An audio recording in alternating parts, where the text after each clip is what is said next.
name's Aaron. Today I want to walk you through the Panasonic Toughpad FZ-M1. This is kind of like the FZ-G1 smaller brother, and I walked you through the G1 last week. Today I want to walk you through this M1 and just give you some basic features, some cool things about it, and just kind of talk to you about it really quick. It's fully rugged, it's IP65, it means it's dust and water resistant. It can be dropped for a 5-foot drop rating on any corner, on any edge, whatever. So it's just good for any job site, and it comes with a bunch of cool and useful optional features. Let me turn this over here and show you that it has an optional hand strap. Now this optional hand strap, it doesn't come on all models, but it can be put on all models. It just secures to these 3 points right there, and your hand fits in like this. Sorry, got it backwards. You can tighten it down, and that secures it to your palm, so you can use it as a tool while you're walking around the job site, and you don't have to use both hands to secure it. So it just secures on that hand. Another feature, once you take this hand strap off here, as soon as I navigate it down there. Okay, to get to the battery, this is the battery right here, you have to just kind of take the hand strap out of the way, and it's really easy, simple like that. This comes with a bridge battery. Now that means that I just turned it off actually. The bridge battery is able to switch out the battery, which already has a really long life. It can go, for the standard battery, it already can stand up to 8 hours, so standard shift on a construction site, but with the long life, it can go up to 16 hours. Now you couple that with the bridge battery, and what that means is you can pop out the battery, and you have 30 seconds that you can take that battery, and the screen is still functional, you're not going to lose any data, etc., and you can pop in a new fully charged battery. That's the bridge battery. Up here you have your basic options. You have volume control, power on and off. This button locks the ability to rotate the screen, so if you auto rotate on, you can see that it rotates to be coordinated with the angle that it's at, and you can turn that off as well. This A button right here can pull up the kind of dashboard for the FZ-M1. Now there's the basic tab, the system tab, and my page tab. The basic one has a lot of the useful features. You can turn on your camera, and this one has a webcam. Also has a rear-facing 8-megapixel camera, and that can be located right there. So both of them can be functional to take pictures of barcodes, documents, etc. That would be switched on with the camera utility right there. The touch panel mode, and this is pretty interesting because the touch panel, it's a very sensitive capacitive touch screen. That means it's multi-touch, and capacitive is different from resistive in the fact that resistive is pressure sensitive. It kind of has some rubber banding and lag behind it. Capacitive actually uses the electronic signature of your fingerprints, and what that usually means is that capacitive is not able to be touched with gloves on or with a stylus unless it's a resistive stylus. So the M1 actually comes with what Panasonic bills as a capacitive stylus pen. So the capacitive, even though I just described the capacitive screen as reading the electronic signature of your fingerprint, this actually uses the stylus to also be capacitive, and is very accurate, except there's 5 different modes that it can do. So if I switched it to touch and applied, that's just touch, it still reads my fingerprints, but it no longer reads the capacitive stylus.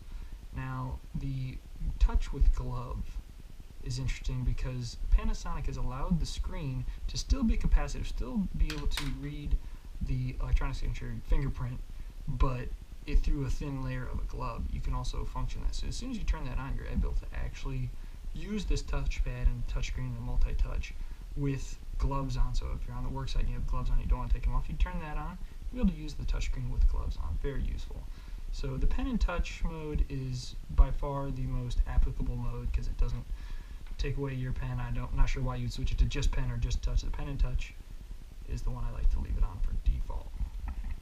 Speaking of leaving stuff on, as soon as you open up your M1, I would suggest, and this is just personal preference, changing the kind of the scale of the scroll bar. So if you open up the scroll bar and you see these windows, and the screen is very intricate HT display, but that kind of comes with the drawbacks of some stuff being a little smaller. So if you have big hands, like I've described myself in numerous videos, it kind of is rough to kind of navigate sometimes. So you can open up your Windows button, and actually I can demonstrate this little Windows icon down here on the bottom is not actually just an icon, it's actually Windows Run button, so it opens up that Windows panel. So you're going to go to Control Panel. Probably can use a stylus here for this. So you're going to say Appearance and Personalization, and you're going to go up to here to change window glass colors. And that, with Windows 7 Professional, there's a few different ways to do it with Windows 8 or Windows 10 operating system, but this is how you do it with Windows 7. So you're going to go to this Windows Color and Appearance and change the colors. Then you're going to go to Advanced Appearance Settings, click on that, and this drop-down arrow is actually going to bring you to a few different options and a few different size settings just for Windows navigation. And so I like to go down to the scroll bar, take your size, and you can open up the keyboard and delete the default 17. You can put it at 50. Let's see what 50 looks like. Okay, let's see if I applied that. Actually, I think I didn't apply that.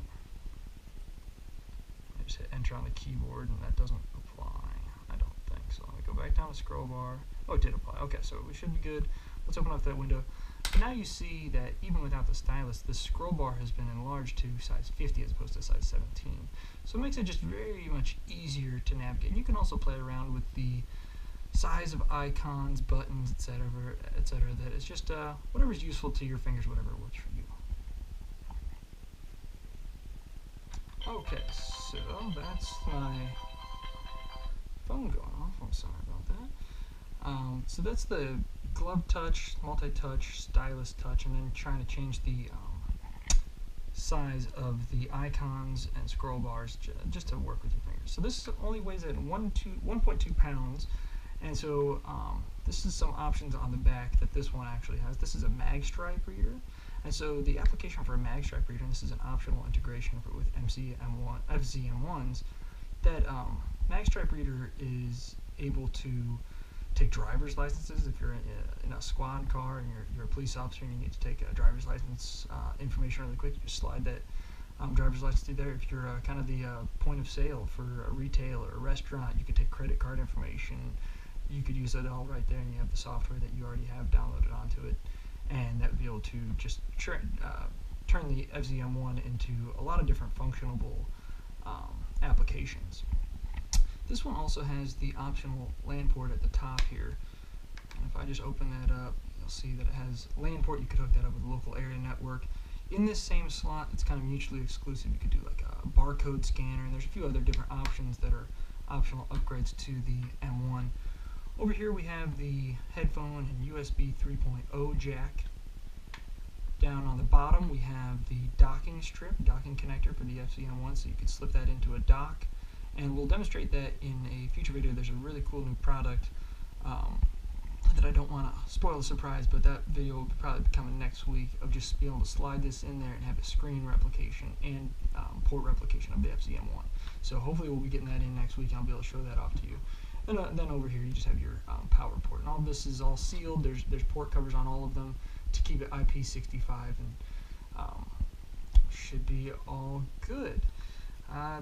So if you have any questions about the FZ-M1, if you're interested in purchasing one, we sell these, and we also can answer any questions and always help you out with any questions you might have. Anyways, give us a call. We're always looking forward to talking to our customers, and we'll talk to you soon. Bye-bye.